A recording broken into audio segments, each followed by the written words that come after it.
2 years from now, someone from your class will walk out of that exam hall already knowing they cracked it.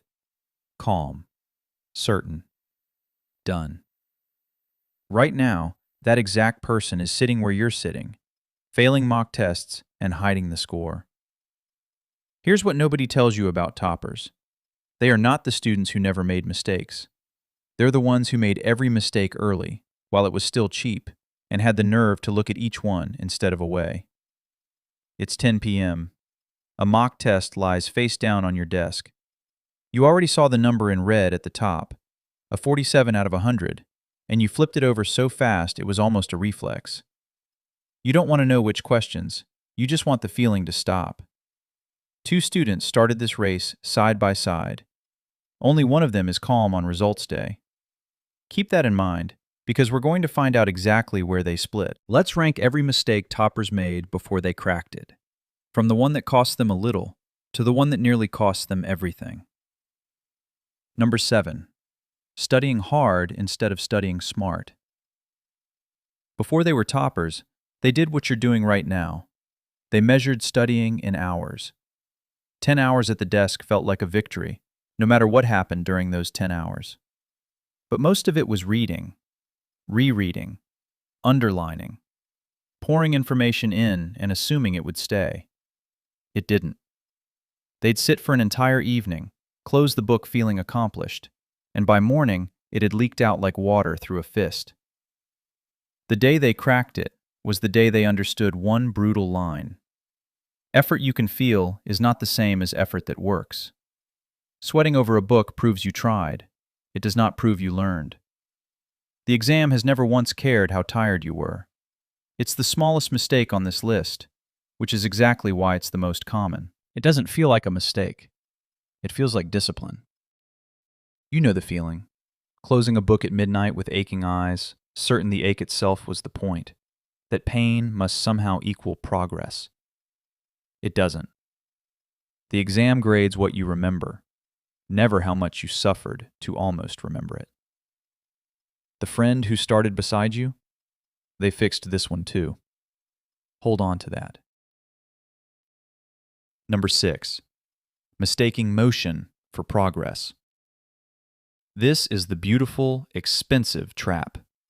The 12-hour study day that, if you're honest, contained about 3 hours of actual thinking. The rest was motion. Reorganizing notes into 4 colors. Rewriting a timetable that was already fine. Making the desk perfect before starting.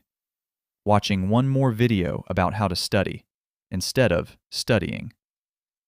It looks like commitment. It photographs like commitment. It is almost entirely comfort in a costume. Toppers hit this wall when they noticed something strange. Their busiest weeks produced their worst mock scores. All that motion, and the needle never moved. Because busy work is where you hide when the real work feels scary.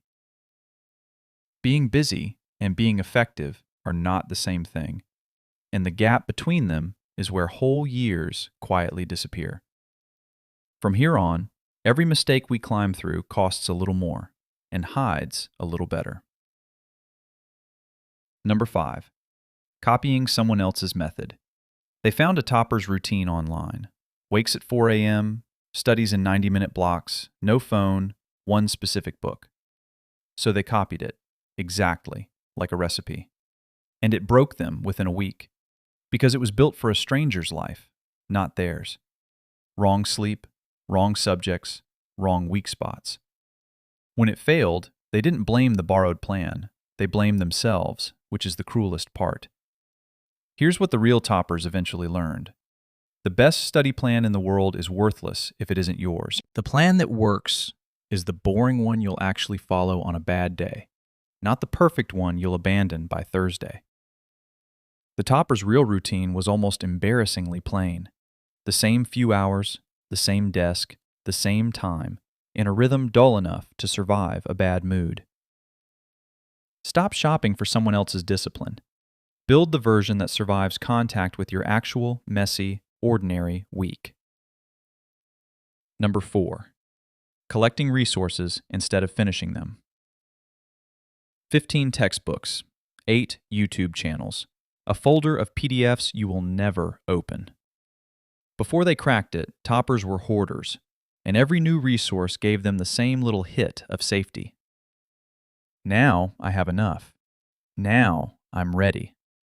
Except gathering isn't studying. You can own every book ever written on a subject and know none of it. The student with one book they've mastered will destroy the student with 20 they've merely downloaded. The shift was painful and simple.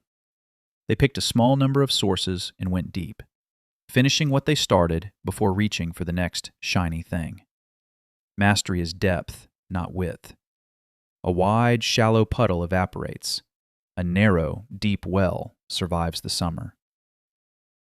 Every mistake so far has been about doing the wrong thing.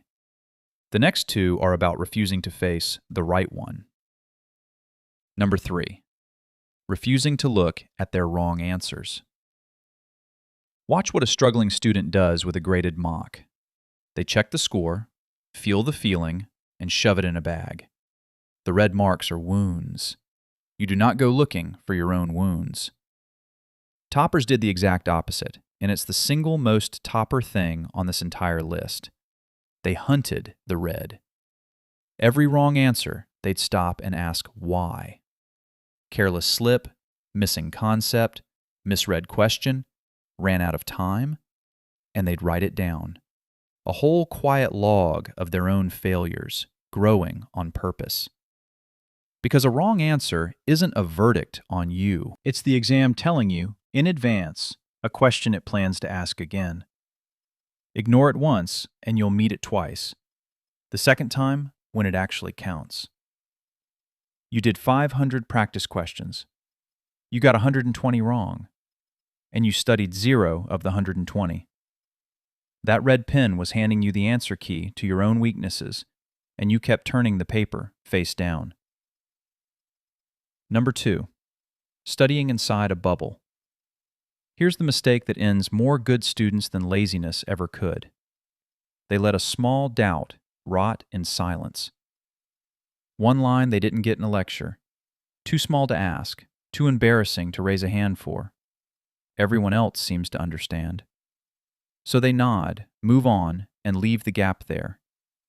And the next chapter is built on that gap, and the one after that, until one day the whole topic feels impossible, and they decide they're just bad at it.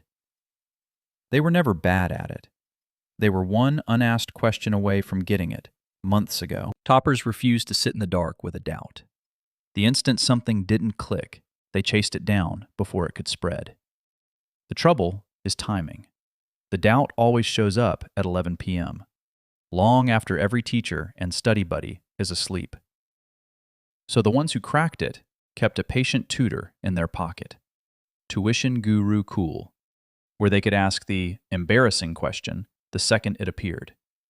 Get it explained slowly in plain words, any subject, any hour, no judgment, and close the gap before it became a canyon. It's linked in the description below, awake on exactly the nights when no one else is. A doubt you're too proud to ask today becomes a chapter you can't do in June. The bravest students were simply the fastest to admit what they didn't understand. Number 1, tying their worth to the number. And here is the mistake underneath all the others. The reason you flipped that mock test face down at 10 p.m., not because a 47 tells you what to study, it does, but because somewhere along the way you started believing the number was you. That 47 out of 100 meant you were a 47 out of 100. That single belief is what makes every other mistake on this list. You avoid smart study because failing at it would hurt too much. You hide in busy work because motion can't be graded. You never look at your wrong answers because each red mark feels like a sentence passed on your soul. Fear is the root, and every branch above it grew from that one seed. The day they cracked it was the day they pulled two things apart that had been fused their whole lives. I got this wrong, and I am wrong. A mistake became information instead of a wound. The score became a map instead of a verdict. Remember the friend who started beside you? They fixed 6 of these. They studied smart, cut the busy work, built their own plan, went deep, kept an error log. But they never fixed this one. Every low mock still landed like a blow to who they were. Until one day, the fear got louder than the ambition, and quietly, they stopped trying. Not because they weren't good enough, because nobody ever told them the number wasn't them. The reframe. So look back at the whole list and see what it was really about. Studying smart, killing busy work, owning your plan, going deep, hunting your mistakes, asking the question. None of those are talents. Not one topper was born with them. They are just 6 kinds of courage, and every single one asks you to do the same terrifying thing.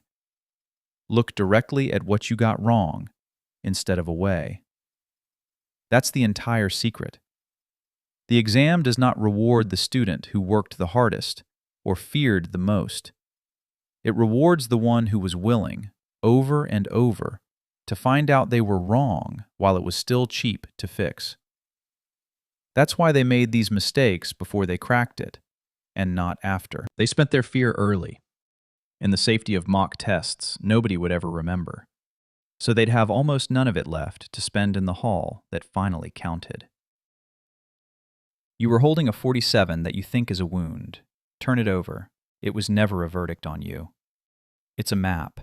It is telling you, in red ink, exactly where the marks are hiding and exactly what to do next. The toppers weren't smarter than you. They were just braver about turning the paper over. Somewhere tonight, a student sees a red number, feels the drop in their stomach, and flips the page face down where they won't have to look at it. The cycle catches almost everyone. Fear wins by default. But not tonight. Not you. Turn the paper over, read the red, and begin.